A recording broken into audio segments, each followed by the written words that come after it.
Everyone, good morning and welcome back to my channel. তো অনেক দিন পর একটু ঘুরতে যাচ্ছি আর বেশ ঠান্ডা। এখন সকাল সকাল স্নান টান করে রেডিও হয়ে গেছি। এখন বাজে অ্যাপ্রক্স 7টা মতো। আর এই দেখো মাম্মামও রেডি হয়ে গেছে। তো চলো কোথায় যাচ্ছি না যাচ্ছি তোমাদের সাথে সমস্তটা শেয়ার করব। ব্লগটা পুরো দেখো, আই হোপফুলি ব্লগটা তোমাদের খুব ভালো লাগবে। তো চলো বেশি দেরি না করে এখন থেকে দিনটা স্টার্ট করা যাক। আর এই যে সকাল সকাল স্টার্ট হয়ে গেছে লিপস্টিক পরতে। সাজুগুজু তো দরকারি, তাই না? দেখো আমি লিপস্টিক পরিনি, কিন্তু সে লিপস্টিক পরছে। বুঝতেই পারছো বড় হয়ে গেছে আমার মেয়ে। 7টার সময় কাঁধে এত এনার্জি দেখ। ও মাই গড, এটা কি হচ্ছে? ব্লাশ। আচ্ছা, সকালে 7টার সময় তোমরা কোনদিন ব্লাশ লাগিয়ে কোথাও রেডি হয়ে বেরিয়েছো? ও, ব্লাশটা এই জায়গাতে লাগায়, আমি তো জানতামই না। ও, ব্লাশ না থাকলে লিপস্টিক দিয়ে লাগাতে হয়, তোমরা শিখে নাও। আর ব্লাশ থাকলে ব্লাশ দিয়ে লাগাতে হয়। আচ্ছা, তো তিনি হয়ে গেছে রেডি। তো চলো এবার বেরোনো যাক। আর এদিকে দেখো আমরা বেরিয়েও পড়েছি। এখন যাব স্টেশনের উদ্দেশ্যে। এখন মোটামুটি বাজে 7:30।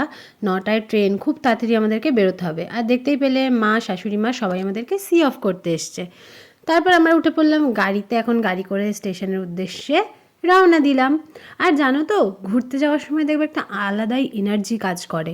সে যদি তোমাকে ভোর 5টাতেও উঠতে বলে, দেখবে তুমি 5টার আগেই উঠে যাবে। সারা রাত হয়তো ঘুমই আসবে না কারোর, মানে আমার তো নিজের এটাই হয়, সারা রাত ঘুম আসে না। ভাবি এই মনে হয় 5টা বেজে গেল, বা এই মনে হয় 4টে বেজে গেল। সব করতে করতে সারা রাত তো আর ঘুম হলো না। ভোর 5টার সময় উঠে টুকটাক কাজ বাজ যা ছিল সব সেরে নিয়ে ঠাকুর পুজো দিয়ে রেডি হয়ে বেরিয়ে পড়েছি। স্টেশন যাচ্ছি এখন। আর আমাদের আজকে ট্রেন হচ্ছে কলকাতা স্টেশন থেকে। ওই যে বলে না যে ঘরের কাছে স্টেশন থাকলেই ট্রেন মিস হয়, তো এটা একবার আমাদের সাথে আগে ঘটেছে। যারা আগের ভ্লগগুলো দেখেছো তারা হয়তো জানো, আর যারা এখনও জানো না তারা চ্যানেলে গিয়ে একবার দেখে এসো, অবশ্যই জানতে পেরে যাবে। আর এদিকে দেখো মাম্মাম এখন একটু ঘুম ঘুম ঘুম ঘুম পাচ্ছে, সেই জন্য একটু ঝিমোচ্ছিল। তো ওদিকে ঝিমোচ্ছিল, আর এদিকে আমরা জ্যামের মধ্যে নিজেরা আটকে গিয়ে নিজেরা ঝিমোচ্ছিলাম। আর এই যে জ্যাম কাটিয়ে ফাইনালি এখন কলকাতা স্টেশন ঢুকছি। ও, যেটা তোমাদেরকে তো বলাই হয়নি আমরা কোথায় যাচ্ছি। আমরা যাচ্ছি হচ্ছে কিছু অফবিট জায়গা, আর তার সঙ্গে রয়েছে দার্জিলিং, গ্যাংটক, এইগুলো।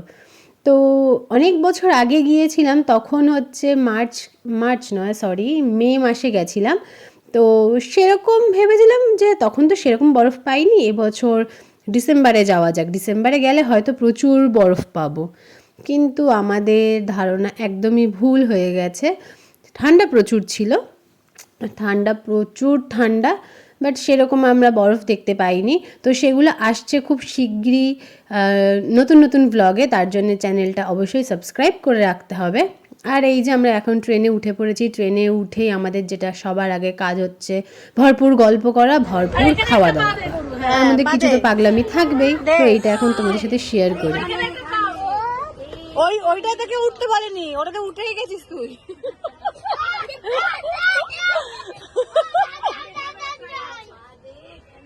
অঙ্কিতা তুই উঠে দেখি দে, তাই তোকে দেখে শিখিয়ে যাবে।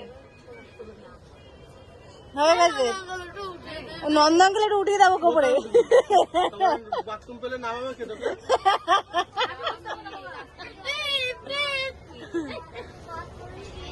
তারপর দুপুরে লাঞ্চ টাঞ্চ সেরে আমরা এখানে দিব্য সবাই বসে গল্প করছিলাম। বেশ আনন্দ করতে করতেই যাচ্ছিলাম। তারপরে ওই যে কথায় আছে না যে ভালো মন্দ মিশিয়ে সব কিছু হয়, তো সেরকমই আবার অনেক দিন পর একটা খারাপ এক্সপিরিয়েন্স হলো। কি বলবো, যে খারাপ হয় না তার সাথে তুমি যতই ভালো ব্যবহার করো না কেন, সে আলটিমেটলি তোমার সাথে খারাপটাই করবে। কেন বলছি কথাগুলো সেটা আস্তে আস্তে তোমরা জানতে পারবে।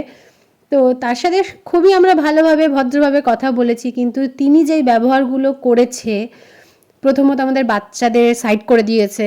মানে কাইন্ড অফ ছুঁড়ে ফেলে দেওয়া। ছোট্ট একটা বেবি ছিল, তাকে কাইন্ড অফ ছুঁড়ে ফেলে দেওয়া, তার জামা কাপড় ছুঁড়ে ফেলে দেওয়া, আর তার কথাবার্তা খুবই খারাপ। তোমরা পুরো ব্লগটা দেখলে জানতে পারবে। তো একটু দেখো তিনি কিভাবে আমাদের সাথে কথা বলছে।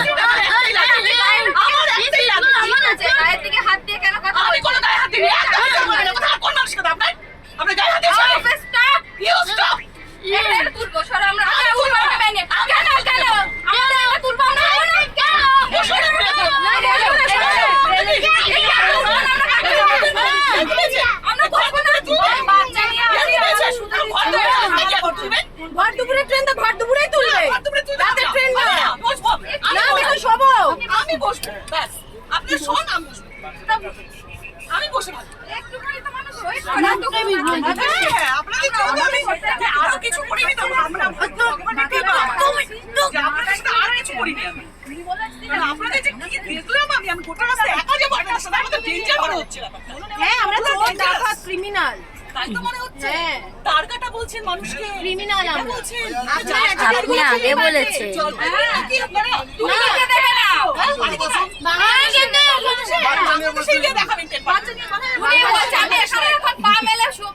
দেখি আপনারা কি করেন। ঠিক আছে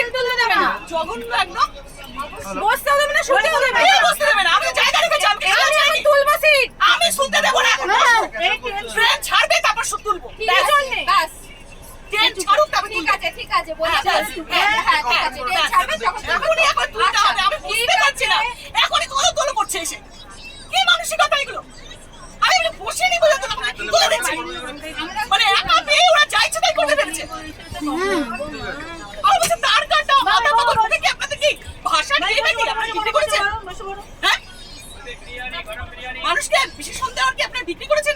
বিরিয়ানি হবে, গরম বিরিয়ানি। আমরা বেশি শিক্ষিত না, তো আমি শিক্ষিত নই। আমরাই কথা বলে ফেলেছি। আমার শিক্ষার দরকার নেই।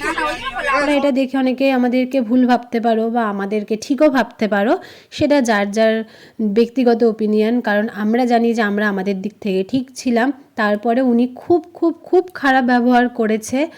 ইভেন ট্রেনের যারা টিটি ছিলেন বা স্টাফ ছিলেন তারাও প্রত্যেকে সোনাকে ভালোভাবে বোঝানোর চেষ্টা করেছে, ভালোভাবে কথা বলেছে, কিন্তু উনি কারোর সাথে কোনো ভালোভাবে তো কথা বলেইনি, উপরন্তু তাদেরকে খুব বাজে কথা বলেছে। তো যাই হোক, এইসব মিলিয়ে মিশিয়ে তো দেখো রাস্তায় বেরোলে কত লোকজনের সাথেই না দেখা হবে, তার মধ্যে হলো এরকম কিছু ব্যক্তি থাকবেই। তো সেই সবকে গুলি মেরে খাওয়া দাওয়াটা করতে হবে। তো তার জন্যে নিয়ে নিয়েছি ট্রেনের ঝালমুড়ি, যেটা আমার খেতে খুব ভালো লাগে। ট্রেনের ঝালমুড়ি, ছোলা মাখা এসব খেতে আমি খুব ভালোবাসি।